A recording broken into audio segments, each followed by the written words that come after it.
আমাদের সাংবাদিকবৃন্দ রয়েছেন।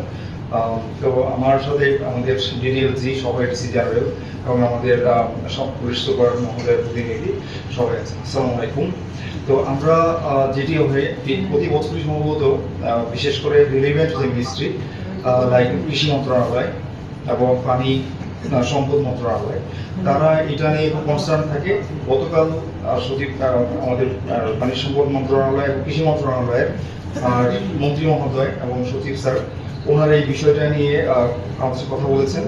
বিশেষ করে একটি যখন তারা কম্পারিজন দেখেছেন, লাস্ট ইয়ার হয়েছে 40+, এই সময়ে 40+% ফসল বা ধান পতন হয়েছে, বাট এই বছর সার পরিমাণ হচ্ছে আজকে যদি বলি আমরা প্রায় 17%।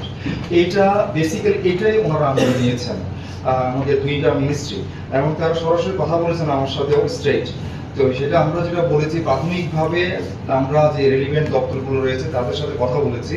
বিশেষ করে আমাদের যে উপপরিচালক মহোদয় আছেন কৃষি ডিপার্টমেন্টের, আমাদের পানি সম্পদ যে পানি উন্নয়ন বোর্ডের দুজন এক্সেল আছেন, এবং আমরা তাদের সাথে একাধিকবার বসেছি, এটা নিয়ে কথা বলেছি। বের করার জন্য উপজেলা নির্বাহী অফিসারকে আমরা নির্দেশনা দিয়েছি, তারা যেন তাদের উপজেলায় যে ক্যাপাসিটিতে যারা অফিসাররা আছেন, জনপ্রতিনিধি যারা আছেন, সবাইকে একসাথে নিয়ে যাওয়ার এই সমস্যার সমাধান করা যায়। তো সেখানে আসলে এটা আপনাদেরকে একত্রিত হওয়ার এখানে এটা একটা বড় উদ্দেশ্য, সেটা হচ্ছে এখানে আমরা যারা আছি সবাই মিলে আমরা যেটি বাস্তবসম্মত, যেটি বেশি প্রায়োগিক, সেই ধরনের একটি ব্যবস্থা গ্রহণ করা। কারণ আমরা কৃষকদের ফসল কাটতে পারবে না, এটি আসলে আমরা হতে দিতে পারি না। এটি আমাদের চরম লজ্জাজনক একটা বিষয় হবে আমাদের জন্য যদি সেরকম ঘটনা ঘটে। আপনারা অনেকগুলো সাজেশন যেটা দিয়েছেন, সেই সাজেশন গুলো আমরা নোট করেছি। তো আমার মনে হয় আমরা সেটি আমরা অ্যাপ্লাই করব। আর এখানে আরেকটা যে বিষয়টা বলেছেন, আপনাদের সবার কথাগুলো আমরা শুনেছি, আশা করি সেগুলো অ্যাপ্লাই করতে হবে। এখানে যে উঠারিয়া ক্লোজার বন্ধের ব্যাপারে আমাদের এমপি মহোদয় ফোন করেছিলেন আমাকে, যে উঠারিয়া ক্লোজার যেটা এটা সম্ভবত আগে এটা ভাঙা হয়েছিল, এখন প্রচুর পানি ওটা দিয়ে বের হয়ে যাচ্ছে। যে এটার জন্য আমাদের মাঠে ফিল্ড অলরেডি উপজেলায় নির্বাহী অফিসার, আমাদের কৃষি অফিসার, বিআইও,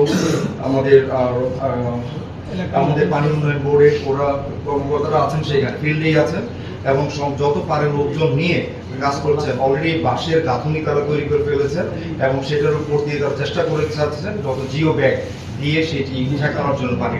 এবং তারা আমাকে কথা দিয়েছে, স্যার আমরা আজকে এটা শেষ না করে আমরা ফিরবো না, আমরা সেই কাজ আমরাও যাবো সেখান থেকে সরজমিনে। আমি আপনাদের যে জনপ্রতিনিধি আমাদের যারা আছে সাংবাদিক, কিন্তু আপনারা একটু এই ব্যাপারে যতটুকু পারেন আপনারা হেল্প করবেন।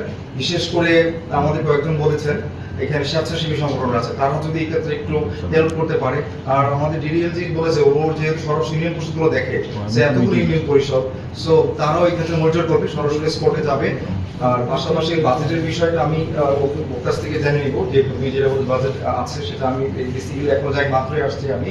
তো আমরা সেটা দেখবো যাতে করে আমাদের কৃষকের এক্সট্রা কোনো ক্ষতি না হয়, এক্সট্রা যারা আর্থিক বিপদে না পড়ে। এটা আপনারা সবাই বলেছেন, সবাই কৃষককে ভালোবাসি, কারণ কৃষকরা ধান উৎপাদন করে আসলে আমরা সবাই আছি, বেঁচে আছি। তো আমি বসে আবার সবাইকে অনেক ধন্যবাদ জানিয়ে আমাদের সকলের সহযোগিতার উপর মনোভাব নিয়ে আশা করে আমি আলোচনা শেষ করছি। আসসালামু আলাইকুম।